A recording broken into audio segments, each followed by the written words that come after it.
In this video, we will explore the Multiple Shipping Methods module from Magento 2.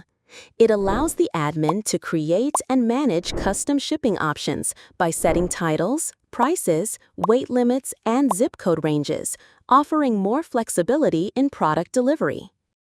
Apart from this, I would like to mention that if you need extensions for increasing the sales of your e-commerce store, then you can visit store.webkul.com and explore our number of products for every technology.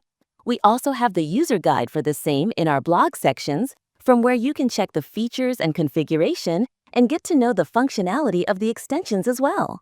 Now let's move back to our video. First, after installing the module, the admin needs to navigate to Stores, then Configuration, Sales, then Delivery Methods, and then select Webkul Multiple Shipping.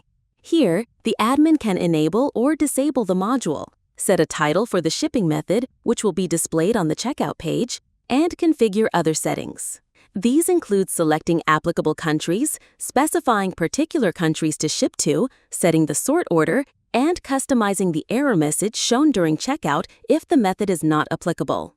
After configuring the settings, the admin must click on Save Config to save the configuration. To add a shipping method, the admin needs to navigate to Multiple Shipping Management and click on Multiple Shipping Methods. Then, click on Create New Shipping Method and fill in the required details. Once all necessary information is filled in, click on the Save button. The newly created shipping method will then be listed on the Multiple Shipping Methods page. Once the configuration is complete on the admin end, let's move on to the front-end functionality.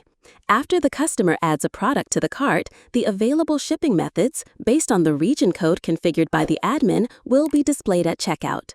The customer can select a shipping method and click on Next to proceed with placing the order.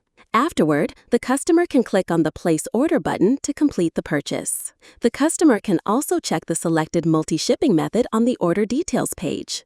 Similarly, the admin can review the shipping method used for any order. To do this, the admin needs to go to Sales, Orders, and select the particular order to view the shipping method used. So this is the functionality of this module. I hope you liked it. If you have any queries, contact us at support@webkul.com or raise a ticket at webkul.uvdesk.com. Thanks for watching, and subscribe to our channel and hit the bell icon for the latest update.